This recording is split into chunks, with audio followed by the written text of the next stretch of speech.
Hi everyone, welcome back. Today I have a friend of mine, Mark from Mega Fans of Lego, and we are going to discuss a topic that has affected our AFOL community here in New Zealand a few years ago and again has seen to rear its ugly head. If you like this video and want to see more like it, please do subscribe and hit that notification bell. Don't forget, if you want to catch me live, I stream on Twitch 3 times a week. Head over to twitch.tv/between the bricks. Anyway, Mark, thank you for letting me do my intro. Do feel free to introduce yourself. G'day, I'm Mark, Big AFOL. Obviously, one of the amazing admin team from Mega Fans of Lego, or Infol as we know.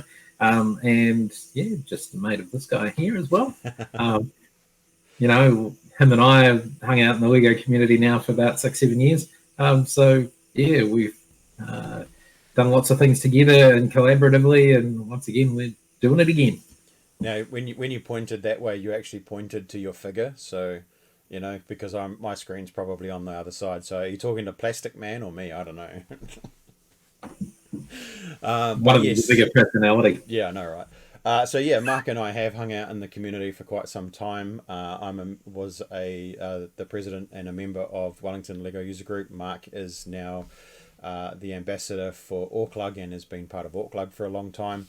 5 years ago or so, I started a group on Facebook called NZ Fans of Lego, and Mark and his lovely wife Leanne started NZ Buy Sell Trade, another Facebook group, which we both nurtured our respective groups and grew, and in the end we combined them to become Mega Fans of Lego. And part of the reason for us combining the groups was, one, was to streamline the community a little bit more, but two was that we'd both been witness to people being scammed from within our community. Friends, other Lego fans, and unfortunately somebody decided to take advantage of them. So we're going to talk about what happened, how it happened, and how we can prevent that from happening in the future for new AFOLs coming back to Lego as a hobby. So tell us where it all started for you, Mark. Well, for me, we sort of discovered, through the community and lots of complaints popping up about this particular person and how they were dealing with individual members. The content of I've just paid this much for this particular set, which was well under what it should be priced at. And then they've dropped off the face of the earth. That wasn't really the start of it. There was a bit of a backstory with purchasing and selling on TradeMe, which you can probably elaborate to. But that's how we first seen it, was when it really started coming into our Facebook groups. Yeah. So the same thing happened for me. I was a member of multiple different Facebook groups as well as adminning NZ Fans. I noticed that there was the same complaint from lots of different people in all different groups. And at that stage, there wasn't as much cross-pollination, for want of a better description, of people in all of the groups. It was a bit fragmented. So I approached a couple of these people. I asked what had happened. Like you said, they had made a purchase on TradeMe. It had taken a long time to get delivered, and then after that happened, they used that same contact medium to send an elaborate list of sets that were available for purchase. Money changed hands, no sets changed hands. So eventually what happened is that this filtered into the Facebook community, where the same person sent this list far and wide across all of the different Facebook communities. A bunch of people jumped on and sent money without doing any due diligence at all, without doing any checks at all. And as a consequence, there was at least 10 people that I know of that got scammed out of over $10,000. What we ended up doing was putting a group together, another secret Facebook group with all of these victims. Mark was also in the group, and so was another friend of mine who was exceptionally good at getting digital information. We talked with all of these individuals. Every single one of these individuals made a police complaint, and eventually, after 2 years, we ended up getting a conviction of said individual. One of the good points about that group was it, rather than just being one person with a small, significant sum that the police were too busy to investigate, had then grouped an entire amount of people with the same information, with multiple police files, with a very large figure that actually gave the police the opportunity to investigate fully. Not saying they don't, but let's face it, when you've got bigger dollars, multiple Yeah. people, they're more inclined to investigate. That was a factor. The constable in charge told me straight that there was a factor, that once it got to a certain level with a certain amount of people and over a certain amount of money, they took it more seriously than an individual with a $200 case. The sad thing is that there was a bunch of other people, and I know people personally that were scammed out of money, but they couldn't be bothered, or they didn't want to pursue, or they didn't want the stress of having to go through that process. So we only know about 10 people with about $11,000, and I know for a fact there was more. So he definitely got away with more money. So how did it happen? It started with. Well, Sorry, carry on. Well, I mean, obviously, from what you were saying, the elaborate lists of really exciting sets at reasonably good prices. Most AFOLs know that, yeah, that's pretty cool. I might need to jump on that real quick before somebody else snaps it. Or, you're coming back into the community and it's like, wow, that's a really cool set. I'd like that. And people just got caught up in the moment of it. And as you said, didn't do the due diligence that we can talk about later, and how to protect you guys. Exactly. So one of the key aspects here was that this list was distributed either via email to everybody who that he'd had dealings with on that online auction site, and you may have had a successful dealing with him there, and then once he got you off site and the communication became more private, especially on Facebook, from going away from the groups which are well administered and well moderated to private messaging, was then able to feed you as much information as you wanted to make a purchase with no intention of ever delivering. So I think the first stage in prevention is, if you're going to join a Facebook group that is related to Lego, you need to make sure that the group is secure and that it is well moderated and that it is well vetted. The most important thing is an active admin team, and I know that Mark and his team and Lego Fandom, New Zealand Star Wars Lego fans all actively moderate their groups. Mark, tell us about some of the precautions you take before allowing people to join your group. I mean, effectively, we try to keep it as safe and secure as possible for the members that are trading.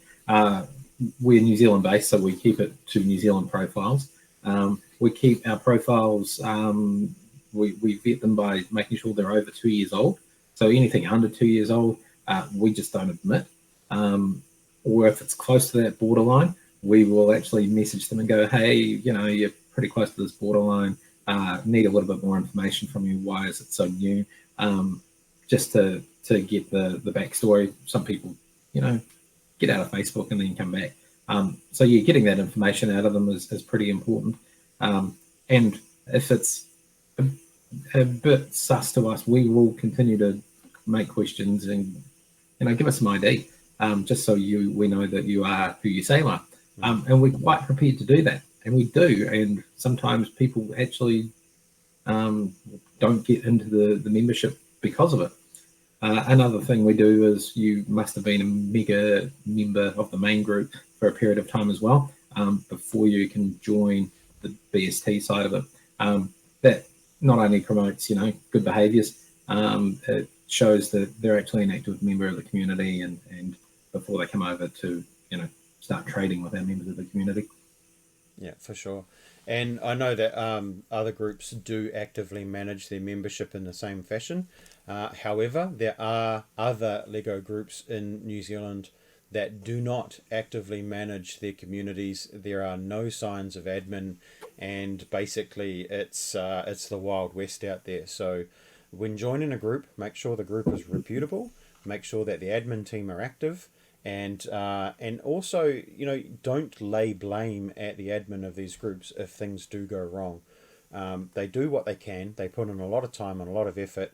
They care about their community, but sometimes people with intent of malice do slip through the cracks. So just keep always that in the back of your mind.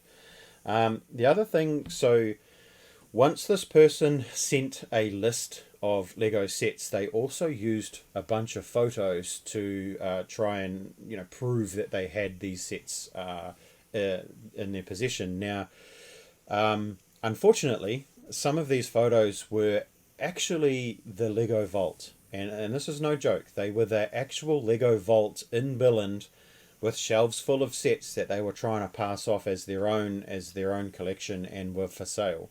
Now, there's two things you can do here. The first one is a reverse Google image search to find out the source of that image in the first place, or we can put some securities against an image of a set in your possession, and Mark will explain how Mega Buy Sell Trade deal with this issue.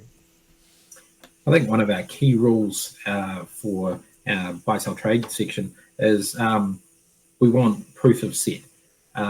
So photo of the actual set, all the actual Lego in a bag, with your name and your date, or the current date on it. That shows that, yes, I am Joe Blogs. I have set, 6001.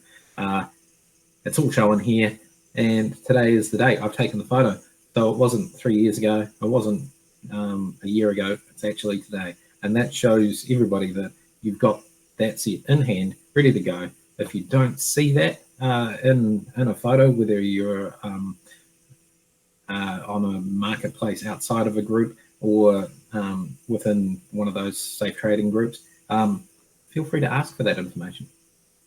Yeah, absolutely. So a handwritten note, name and date, not a digital note. You know, there's no point putting a digital note onto an image. Again, it could have just been downloaded from Google.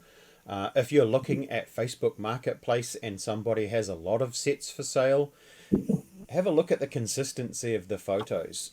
Generally speaking, if someone has a collection of sets, they're probably more than likely going to photograph them in the same place, or in the same room, or you're going to see some overlap. If you've got 20 images and they're all completely different rooms with different wallpaper and different carpet and different windows or whatever, that's a red flag to me, because they're more than likely they've been taken from the internet. Quite simple. The other thing that is extremely important, and this is another thing that you guys do on the Mega Buy Sell Trade, I touched on it before, is that the correspondence needs to happen on site, right? Why is that important? I mean, if you've got a thread or a sales or a wanted to buy thread in those areas, keep that conversation within the thread for clarity, because as soon as you take it out of the group, then, nobody's got any clarity. Nobody can see it. The reason for, keeping it in perspective and clear, that somebody might go, oh, yeah, I've got this set, and one of those photos could turn up from outside, or from the Billund Vault, for example.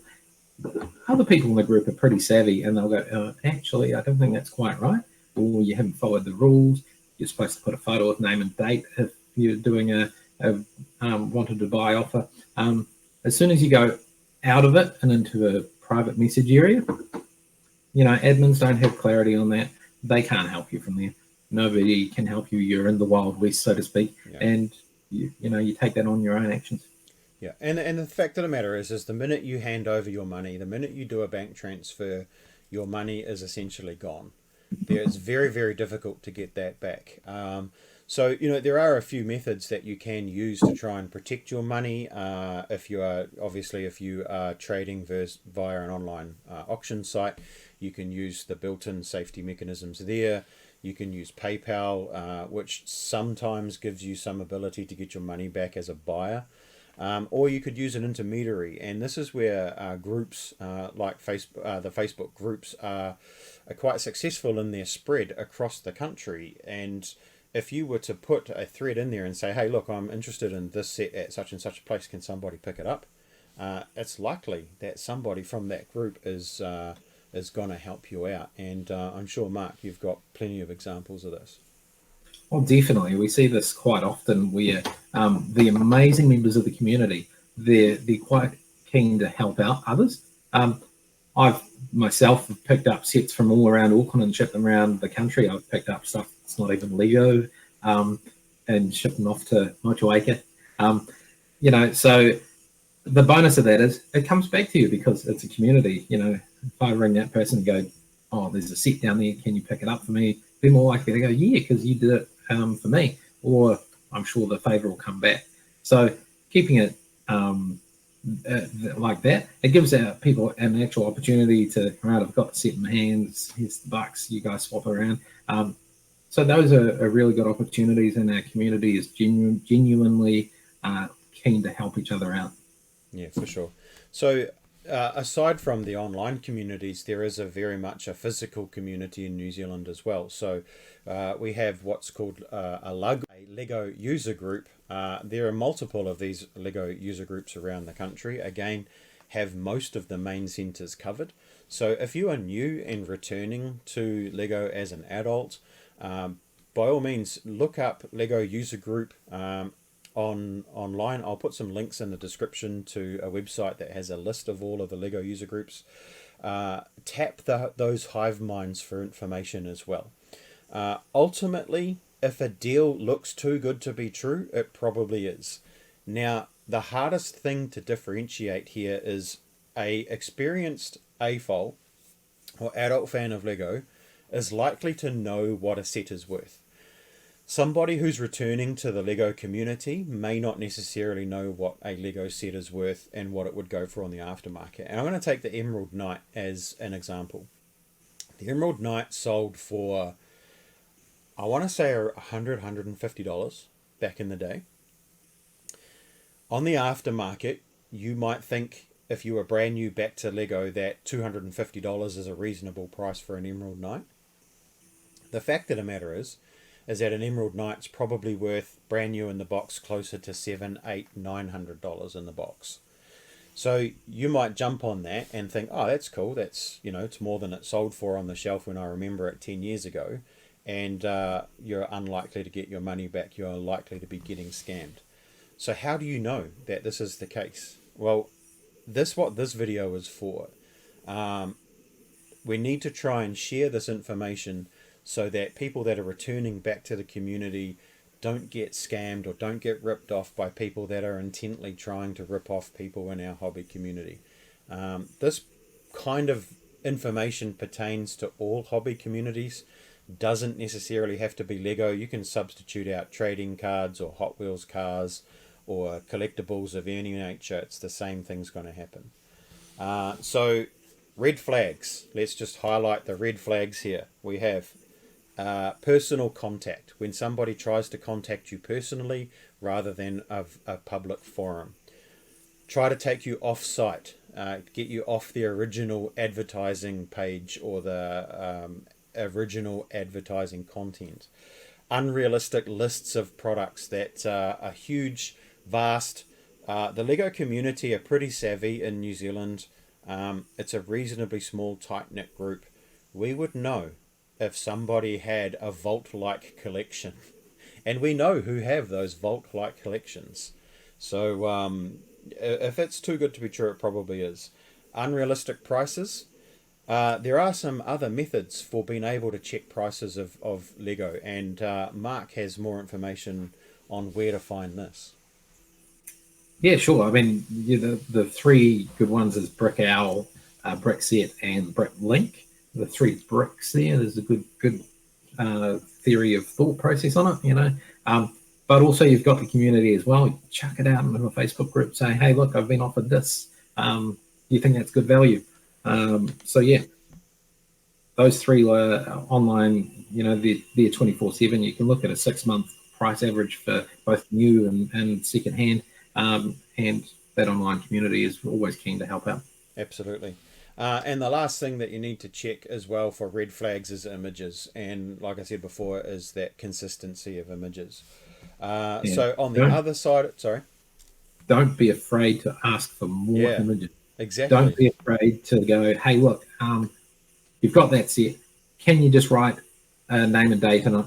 Can you write my name in it, for example, and just take a photo of it all together? That way I know 100% you've got what I'm after. Yeah, for sure. For sure. So, how to keep yourself safe? It's all the opposite to what we've just talked about.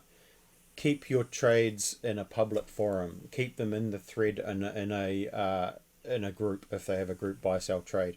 If it's Facebook Marketplace, make sure you keep all of that conversation. Ask for proof. That's the most important thing. And the whole name and date on a piece of paper, as simplistic as it is actually very, very effective. Look at the identity of the profile. Is it real? Do they have real pictures? Is it, a reasonable age? Do they have a history in their profile? If it's brand new and they've got 150 Lego sets that they're trying to sell off, that's a red flag to me as well. Make sure the communication is recordable. Look at those pictures. And if you have to meet somebody, make sure you meet them in a safe place. If you're not comfortable to go to somebody's house, maybe meet them at a shopping mall or at a petrol station. Or take somebody with you. Or use an intermediary. I know that, Mark, you've been used as an intermediary before. Explain, if you don't mind, how that worked. I've done a couple of things, obviously picking up sets for people, but also I've been a middleman for a transaction as well. Somebody had a really large set, really sought after, that was worth quite a lot of money. And after the two people that were dealing with the transaction, purchaser and seller, they just wanted to have that extra level of security. So I was used as the midpoint. The funds were transferred to me, the set was sent to me. I forwarded on that set and forwarded on the funds once they all arrived in the same place. And, just as a service to the community, because it was, a reasonably big amount of money and a really sought after set. So that's another way of doing it. The admins and lug people, that are very well trusted, we will sometimes make that opportunity available. Awesome. Okay, so the long and the short of it is, make sure that you keep yourself safe, do your due diligence, don't let FOMO or fear of missing out take over in the heat of the moment and cause you to lose a whole bunch of money. If you have any questions on any of this, do feel free to reach out to myself. You can comment below or contact me via Instagram or PM. If you want more info from Mark, feel free to reach out to him in Mega Fans of Lego. I'll link that group in the description below. We are always happy to answer any questions at all. We are here for the good of the community. We hate seeing our friends and community members getting ripped off, and we want to put an end to it. That said, thank you very much for watching. Keep safe out there. Keep buying. It is a fun hobby to be in, and we'll see you on the next one. Cheers, guys.